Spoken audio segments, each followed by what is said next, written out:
लोहे की बाल्टी मेज पर रखी गई। महिला पुलिस प्रमुख ने सावधानी से ढक्कन खोला और बूढ़े से पूछा, यह क्या है? बूढ़ा पास आकर देखता है, उसका चेहरा तुरंत बदल जाता है और वह जल्दी से पूछता है, यह उन्हें कहाँ से मिली? आदमी घबराए स्वर में बताता है, यह अभी कस्बे की झील से पकड़ी गई है और इस चीज के लिए 2 लोगों की जान जा चुकी है। बूढ़ा तुरंत बाल्टी का पानी मछली घर में डाल देता है और देखते ही देखते एक छोटी मछली सामने आ जाती है। उसके नुकीले दांत और तेज जबड़े हैं, वह बहुत आक्रामक दिखती है। साफ है इसका इरादा अच्छा नहीं है। बूढ़ा सिर्फ जांचने के लिए अपनी उंगली पानी में डालता है और लगभग अपनी कुछ उंगलियां खो ही देता है। ये मछली तो 2 मिलियन साल पहले ही विलुप्त हो चुकी थी, लेकिन अब झील में अचानक हजारों की संख्या में दिखाई दे रही है। बूढ़ा जल्दी से एक जीवाश्म लाता है और जब उसकी तुलना उनके पूर्वजों से करता है तो दोनों बिल्कुल एक जैसे दिखते हैं। यह वही प्राचीन काल की मांसाहारी मछली है जिसने कभी पूरे जल क्षेत्र पर राज किया था और यह सभी मांसाहारी मछलियों की पूर्वज है। ये हमेशा झुंड में शिकार करती हैं और खून की गंध के प्रति बेहद संवेदनशील होती हैं। जैसे ही कोई शिकार घायल होता है, सारी मछलियां झुंड बनाकर उस पर टूट पड़ती हैं। लेकिन बूढ़े को यह बात हैरान कर रही है कि यह जीव तो बहुत पहले ही विलुप्त हो चुका था, फिर अचानक यह दोबारा कैसे प्रकट हो गया?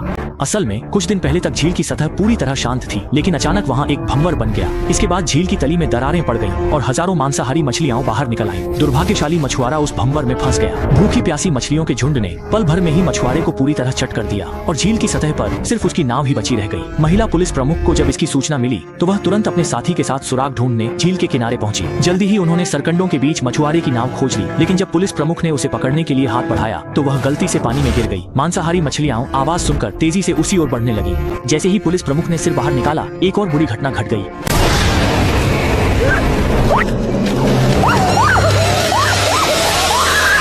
सौभाग्य से पुलिस प्रमुख इतनी जल्दी ऊपर आ गया कि वह मछलियों की पकड़ में नहीं आया, लेकिन बूढ़े आदमी को वे नोच चुके थे। हादसे के कारण का पता लगाने के लिए अगले दिन पुलिस प्रमुख 3 पुलिस कर्मियों के साथ एक तेज नाव में झील के बीच जांच करने गया। जांच के दौरान उन्होंने उपकरणों से उस विशाल दरार का पता लगाया जो भूकंप के कारण बनी थी। 2 पुलिसकर्मी तुरंत डाइविंग गियर पहनकर पानी के नीचे उस दरार की जाँच करने चले गए। जल्दी ही वे दरार के अंदर गहराई तक पहुँच गए और वहाँ एक विशाल भूमिगत झील खोज निकाली। सुरक्षा के लिहाज से एक पुलिसकर्मी दरार के मुहाने पर रुका रहा, जबकि दूसरा अंदर तैर गया। अंदर का दृश्य देखकर वह दंग रह गया। वहाँ खंभे जैसी कई आकृतियां थीं, जिन पर चमकते हुए मछली के अंडे चिपके हुए थे। हैरान पुलिसकर्मी ने जैसे ही उन्हें छूने के लिए हाथ बढ़ाया, अचानक वहाँ रोशनी कम थी। पुलिसकर्मी ठीक से देख भी नहीं पाया कि वह क्या चीज है। घबराहट में उसने जल्दी से एक फ्लेयर जलाई, लेकिन जो नजारा उसने देखा वह बेहद डरावना था।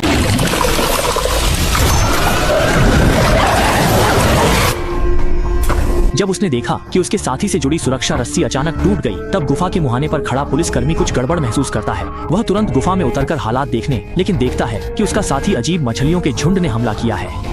पुलिसकर्मी तुरंत पलटकर भागने लगा, पर पिरान्हा मछलियों का झुंड पीछे लग गया और उसके पैरों को कुतरने लगी। खतरा देख शुआई तुरंत पानी में बचाने कूदा, पर बहुत देर हो चुकी थी। जब पुलिसकर्मी को नाव पर वापस लाया गया तो कमर के नीचे का हिस्सा कंकाल बन चुका था और एक पिरान्हा मछली भी उसके साथ नाव के केबिन में आ गई थी। इन मछलियों की प्रजाति और उत्पत्ति जानने पुलिस प्रमुख पकड़ी गई पिरान्हा लेकर एक बूढ़े जीव विज्ञानी के पास गया। बूढ़े से पिरान्हा की खौफनाक सच्चाई पता चली।